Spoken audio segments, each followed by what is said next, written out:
I've never seen drama around a camera before, but this camera had some drama. That's just funny to me. Like, it's a camera. It's a camera. Anyway, this is the new LUMIX S9.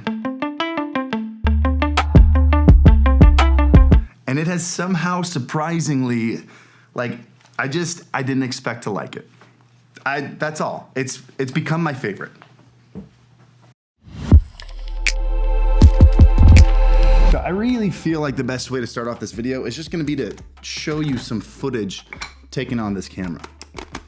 So just roll that. Every shot you're looking at right now was taken directly out of the camera. No color correction added. This is just what it looked like when we shot it. And maybe just for fun, splice in some shots of our new mousepad designs, reallygoodmousepads.com. They're beautiful mousepads. They're also really good. Link is down in the description below. Go pick one up. We just got back from a 10-day trip to Japan, and I need to find a house and move there. If you've never been, well, maybe just don't go, because once you go, everywhere else in the world will just disappoint you. But I made the jump from Sony to LUMIX a year ago, also in Japan actually. Some of you guys might remember they sponsored 2 videos on this channel, and they asked me to try out the S5 II, their new camera at the time. And then once I was done trying it, I could go back to Sony, I could do whatever I want. I have no long-term contract with LUMIX. I'm not an ambassador to LUMIX. I haven't been paid by LUMIX since those videos. But since those 2 videos, every video on this channel has been shot with the LUMIX S5 Mark II. Mostly because of one feature, a feature that Sony doesn't have, Canon doesn't have, nobody has but LUMIX. It's 6K open gate, 6K open gate, 6K open gate, 6K open gate, 6K open gate, 6K open gate. 6K open gate.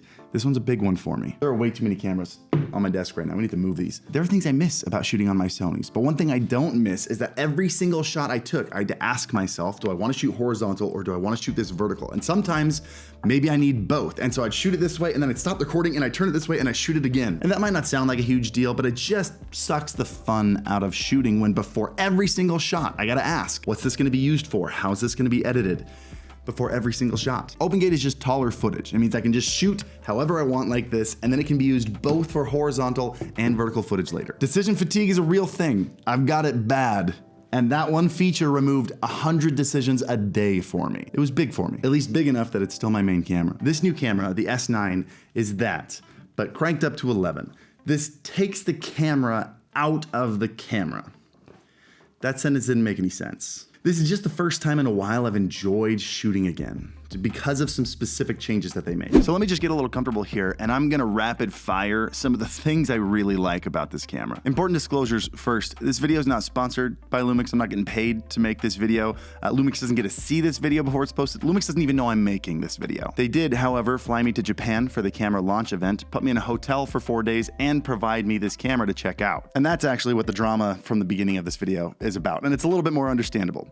I will get into it at the end if you want. This camera is essentially this camera, just slimmed down quite a bit, a handful of things added, a handful of things removed. This is the S5 II, by the way, the camera I've been using for the last year. It still has that same full frame 6K open gate, and that is just bonkers to me. $1,500, this size, 6K.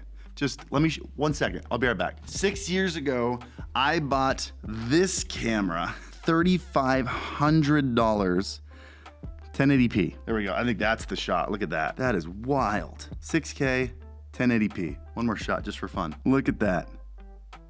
That's wild. It still has the same in-body stabilization that LUMIX has become famous for. If you haven't seen this clip, that's just Dustin running with the camera in his hand. It's nuts in a body this size. Also, same gigantic battery. Usually small cameras like this put a tiny battery in. Same huge battery. That one surprised me. What's new is this button. Can you read that? This one right here, the LUT button. What does the LUT button do? Well, normally when we shoot videos, we shoot in a log format, and it looks like this. It looks terrible, but it gives you extra flexibility to color and post. Hit the LUT button, bam. Beautiful colors right in the footage. If you've never heard of a LUT before, that's basically what it is. It's like an Instagram filter, but it actually looks good. And I can store up to 39 of these LUTs in the camera for whatever color the situation calls for. Do you know how much family vacation footage I have that looks like this? All of it looks like this. Every time I go on a family vacation and I shoot stuff, my family's like, oh, let me see the footage from today. And I have to be like, hold on a second, let me throw it in Final Cut, slap a color profile on it, then export it, and then you can see it when we get back to the hotel tonight. Like, now, boom. pretty footage. And even better, if there's something I want to shoot in log, I hit this button right here, back to log. I set the button next to it to be a toggle so I can just jump back and forth, just colored, log, colored, log. And if you're wondering, Harris, where do you get these LUTs from? What a great question. I love how smart my audience is. There's a new app that connects to your camera. It's called LUMIX Lab. And in there, you can just browse free LUTs made by professionals and creators, download them, and transfer them over to your camera. If I had to guess, I'd say there's over 100 of them in there with previews and everything, so you can just find one that you're looking for. This is also the same new app that you can transfer photos and videos over from your camera to your phone. And they added a 5 gigahertz Wi-Fi band into this. Typically, cameras have 2.4 gigahertz, so you can transfer files insanely fast. Like, I transferred a whole minute of 4K footage to my phone in 1 minute. It's the first time I've ever been able to successfully transfer footage from my camera to my phone. So now I can shoot something in OpenGate with beautiful color baked into it, send that footage straight to my phone, make some minor edits, and upload it straight to TikTok or Instagram, or text it to a family member. The buttons are laid out super simply and easy to memorize, and the camera's just tiny and fun to use and easy to carry around. Look at this. I haven't enjoyed a camera this much in a really long time. I also think the red is sexy as hell. Like, every time I went into Starbucks in Japan, かっこいい。どんなカメラですか? Shh. 秘密のカメラです。まだリリースしてない。誰にも教えないでください。へえ。So what's wrong with it then? Because in order to pack all that into this tiny body, they cut out some things.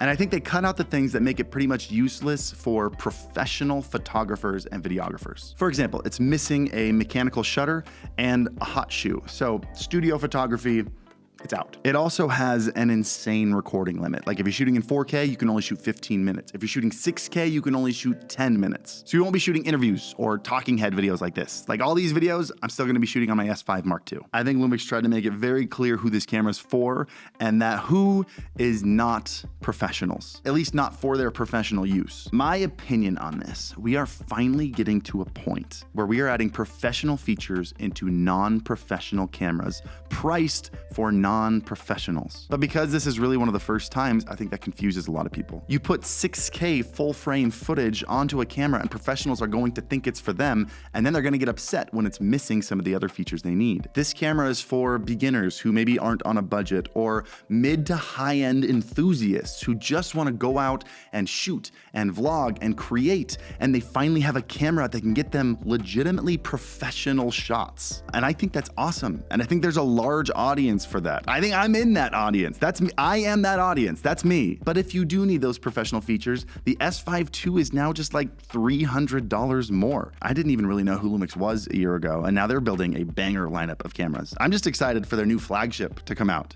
It's been 5 years, LUMIX. We're all excited for it. So what's the drama? What's the tea? Are we really doing this? You want to talk about it?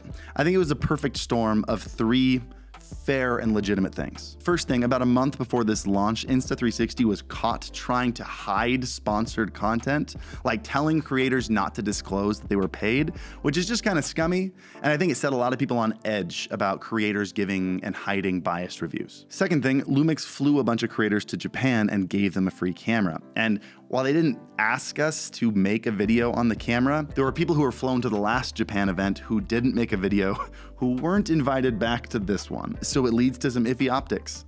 That's totally understandable. But I think the third thing is the kicker, and that's when the S9 was released, it looks really boring on paper. Like, its specs, there's nothing exciting and new. But once you use it and play with it and realize all the things that I mentioned in this video, you kind of fall in love with it. And so you have all these YouTubers flying to Japan, making these relatively positive videos on an underwhelming looking camera right around the time when people are really sensitive to this. And I just think LUMIX did do a great job of quelling that.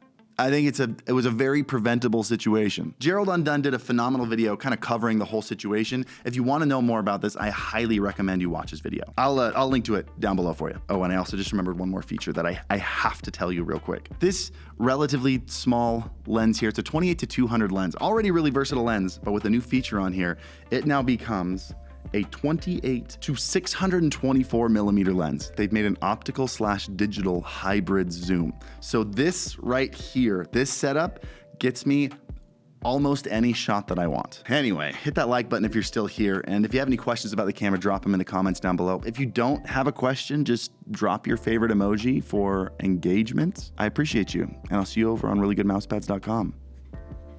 Happy streaming.